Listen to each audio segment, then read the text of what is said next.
Hey guys, hope you're all doing well. We're doing the last section here, chapter 6, section 6.5, which is basically looking at the graphs of square root and cube root functions. So let's take a look at these.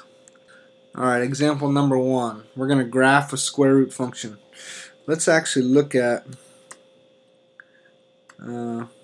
y equals the square root of x first. Before we look at this, we're going to look at this. Okay, y equals square root of x. If we had to make a table for this, x, y, if x is, we'll say 0, put 0 in for x, square root of 0 is 0. If we put 1 in for x, square root of 1 is, y is 1. We'll put 1 more in here. If I put 2 in here, that's not a nice number, so let's go to a nice number, square root of, we'll say 4, square root of 4, 2, and graph those. So, over here, I kind of did that for you. So 0, 0, 1, comma 1, and 4, comma 2. Those are our three coordinates. I'm going to draw a curve, not a line, but a curve. Here's the pattern of a square root function, y equals square root of x.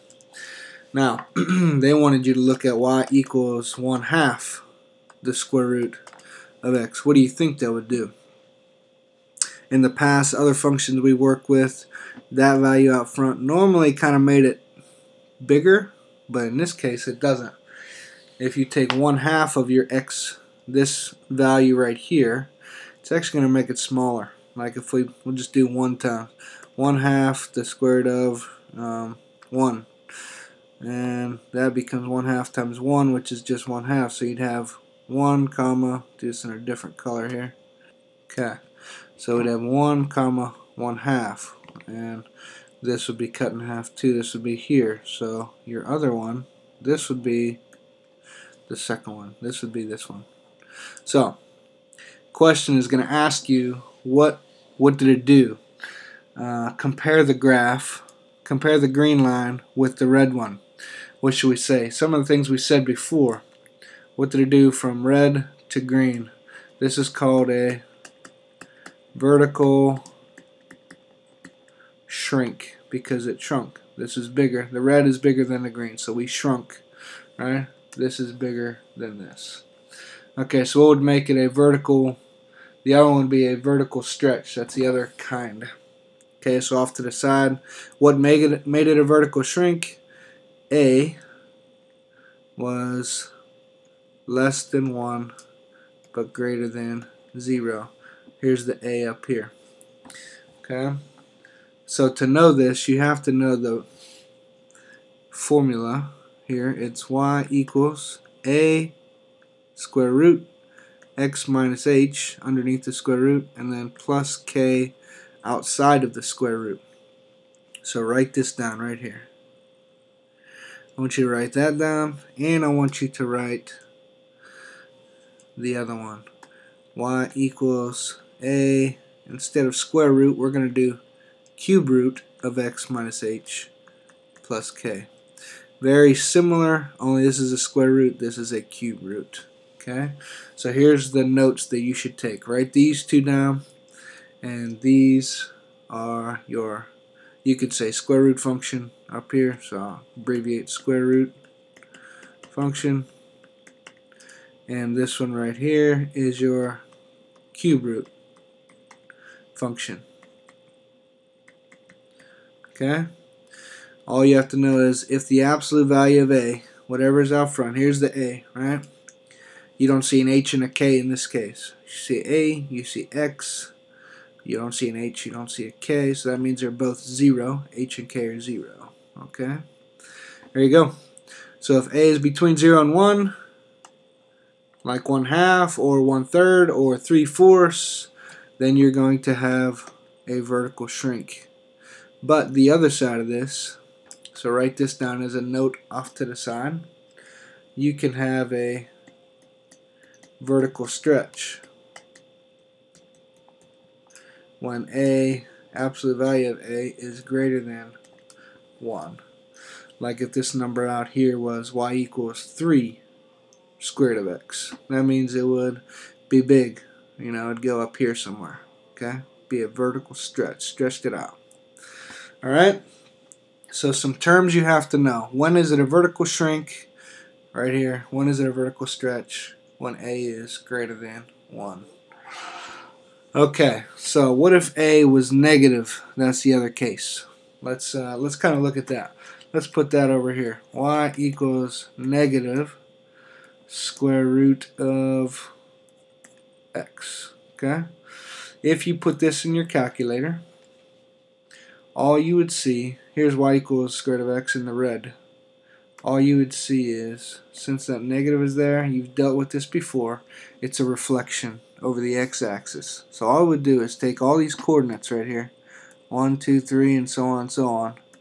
It would reflect them across the x. They would now be down here. So you still have 0, 0. Think about it. You put 0 in here, you're going to get 0 still. What if you put 1 in here? You'd have negative 1. So 1 comma negative 1. And let's say you put 4 in here. 4 for x. 1, 2, 3, 4. What would you get for y? So negative square root of 4 is negative 2. So 4, negative 2. There you go. You see how it just reflected. It was here. Now it's here. So all the negative does, put that in your notes, the negative just reflects over the x-axis. Okay? So if A is negative, it is a reflection. Oops. Over x-axis. Alright, guys got it? Here's some notes for you. Okay.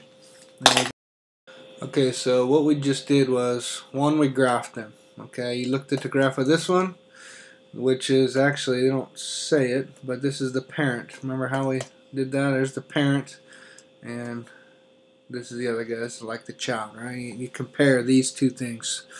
How did this compare? This was a vertical 1/2, shrunk it down. So this is a vertical shrink. Okay, if this was like 3 or whatever, this was 2, that would be a vertical stretch. So know whenever it is a vertical shrink, vertical stretch, and know if A is negative, then it will be a reflection. I keep doing that over x-axis. Those are the main ideas when you compare. Okay, that's what I'll be looking for so far. Now here's the other part to this. It says state the domain of range. And I'll tell you this. This is the hard part for people. Right here. Domain of range. So try to pay attention. Try to see it. Focus on it. Here we go. How do you find domain of range of any function, really? Now when you're dealing with these roots, let me just rewrite it. Y equals, let's just work with square root of x. What's the domain? Well, actually you were doing this a little before. Domain means, to me, what could x be? Okay, so what is our domain in this case right here? What could x be? Could x be a positive number? Number 1, yes. 2, 3, yes. The whole way down the line. So you might want to draw yourself a little number line. I told you this before. Okay, this is the easy route to go, but it works for the most part until you get harder problems. Alright, so could it be 1 or above? Yes. Check. Could it be 0? Could x be 0? Yeah, square root of 0 is 0. 0 is good. Check. Could it be a negative number, like negative 1? Square root of negative 1? No, that's imaginary. So, that means that negative 1, the negatives are out of the picture. So what is the domain? Well, what does it start with? It starts with 0, and it goes up. Everything from 0 up. So how do you say that? X could be greater or equal to 0. Have to write this statement right here. X could be greater or equal to 0. Now, you have to find the other thing. Range. This might be the harder one for some people. Okay, range. What does range mean? Range, to me, I say, what are the y values? What are the y values? Well, some people it's good to look at the graph. Let's take a look at the graph for a second. Check this out. Let's look at actually either one of these. Let's look at the red one. The x's, if you're looking x's, then you're looking left to right. X's start here and they keep on going to the right. That's why we said x is greater equal to 0. That's your domain. Starts here and it goes to the right. What about your y values? What do the y's do? Can you tell? How do you look? Well, y value look up and down. X value look left to right. Y value up and down. What do the y's do? Well, think about this coordinate. It starts right here, right? That's the starting point. That point is 0, 0. This point is 1, 1, 4, 2. What are the y values doing? They start at 0. They go up 1, 2, so on. So they keep going up, right? This thing is going up. And it'll keep going up forever in a slow manner, right? It'll keep going up. So basically, y starts at 0. The y value starts at 0 and goes up. So that's the same. Y is greater or equal to 0. Okay. So how do you get your range? I look at the picture, but you could look at something else too, which I'll show you in a little bit. It starts here and goes up, y value wise. X value wise, if you're looking left to right, it starts here and goes to the right. That's why it's greater or equal to 0.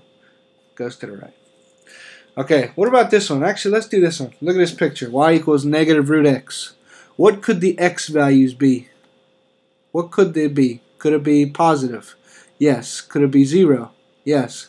Could this x right here be negative? No. So actually the domain in this case is x is greater or equal to 0. But the range in this case, the y value, look at the picture. It starts here, here, here, and it keeps on going down, right? Starts at, where is this? Y value wise, this is 0, 0. Starts at 0, and it's negative 1, negative 2, negative 3. So, starts at 0 and goes down. What does that represent? The y values are less than or equal to 0. So, please try to get this. Alright?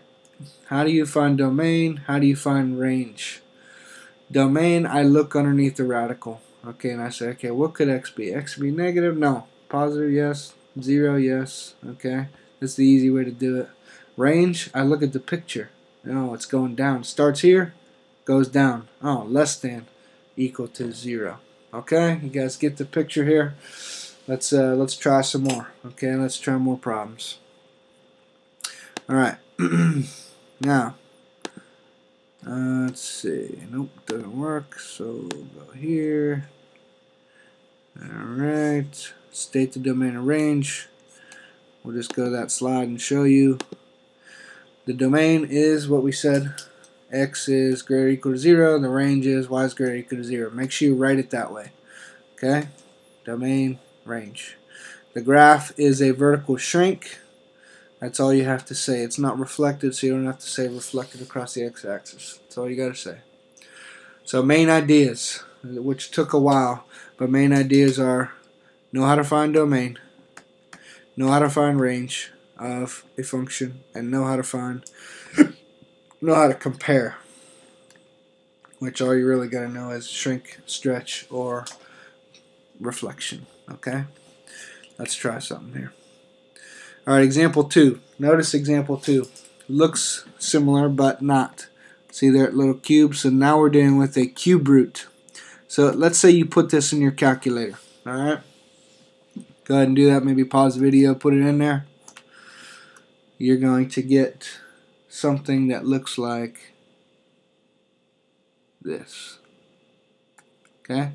All cube roots have this kind of shape to them. Kind of like an S. Okay? 0. If you put 0 in here, you're going to get 0. So 0, 0 is a point. What if you put 1 in here? What's the cube root of 1? Well, put 1 in, you got 1. Okay? So there's a coordinate. What if you put -1? Could you put -1 right here? Cube root of -1? Yeah.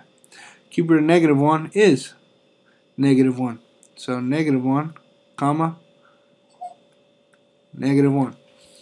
There you go. And then you can keep putting coordinates in, and you're just going to keep getting coordinates up here. You're going to keep getting coordinates down here. This is the normal shape of a cube root function. So draw this S and say, alright, those are cube root functions. Now look at this. State the domain and range again. So a domain means what could X be? What could X be? Could X be positive? Yes. Could X be 0? Yeah. Could X be negative in this case? Yes, because it's a cube root. So therefore, it could be anything, which means you have to write all real numbers. X could be any number that is real. What about the range? Take a look at this picture for a second. I'll draw it on a bigger scale here. Maybe that'll help. Something like this.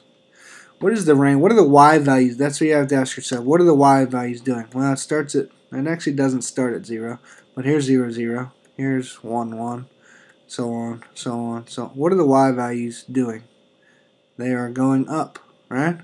And they are going down as well. They're going up and they're going down.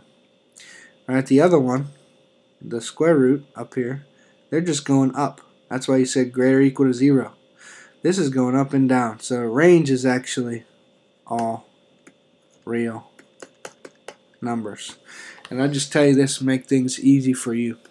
Anytime you deal with cube roots, this is always going to happen. Only for cube roots though. Alright? Domain's going to be anything could be underneath here. Range, anything could be the range. It's always going to go up and it's always going to go down. So range is all real numbers too. That's always going to happen for a cube root. Make yourself a note.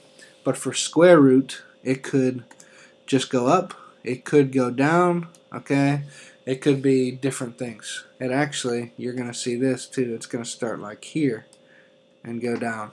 Or start up here and go up. Or actually over here. Alright, it could do a lot of things. So pay attention, especially to the square root stuff. Okay?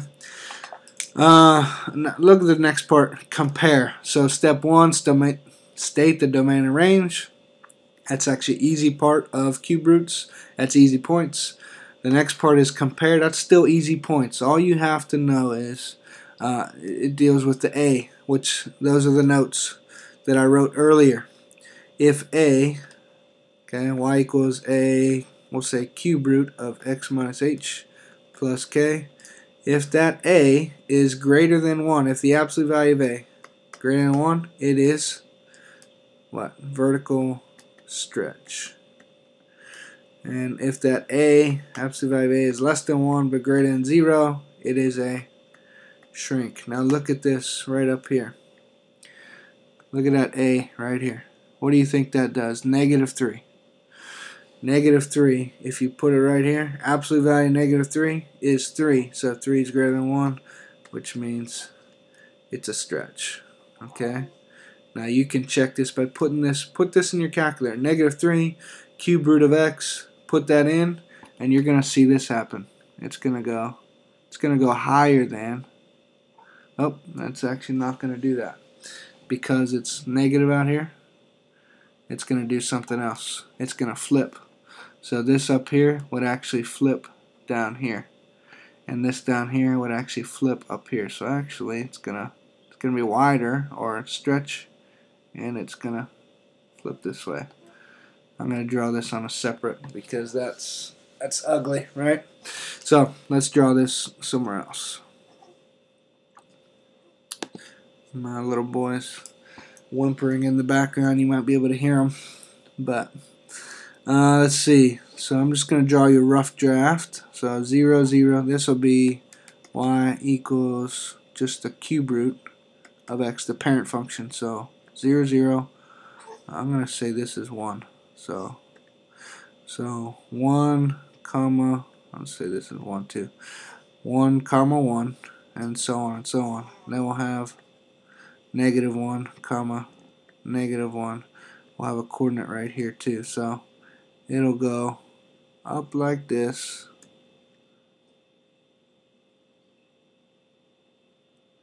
and down like this. And that's not exactly how it goes, but you get the idea. Okay, it makes a little S curve. Okay, now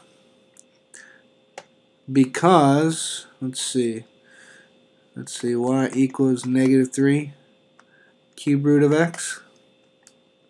Still gonna have 0, comma 0, but this negative right here is going to flip this whole thing. Okay, all the negative does is do reflection. So pretend this whole thing flipped over the x-axis. This would come down here. Okay, so I could draw it here, but it would actually be bigger because negative 3. The A makes it bigger, the vertical stretch. Right, so I'm just going to draw it bigger. So actually, let's put the number in here. What if x was 1? What would this turn out to be? Negative 3 times 1 is negative 3. So 1, 1, 2, 3. X should be way down here. Okay, let's put negative 1 in here. Put negative 1 for x. What do you get for y? If we just did some coordinates in our calculator. Negative 1 here, which would make it 3. So negative 1, comma 1, 2, 3. It would be up here. So it would be looking like something like this.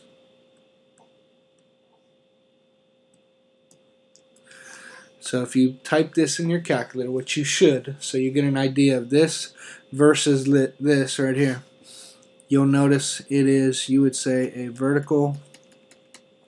See how it's stretched out? Vertical stretch. Okay? And it is also, you have to say this, it's a reflection over the x-axis. Oh boy, here we go. Alright, let me take a little break, give my son, feed him. Okay, so those are the two ideas. I'll come back to this.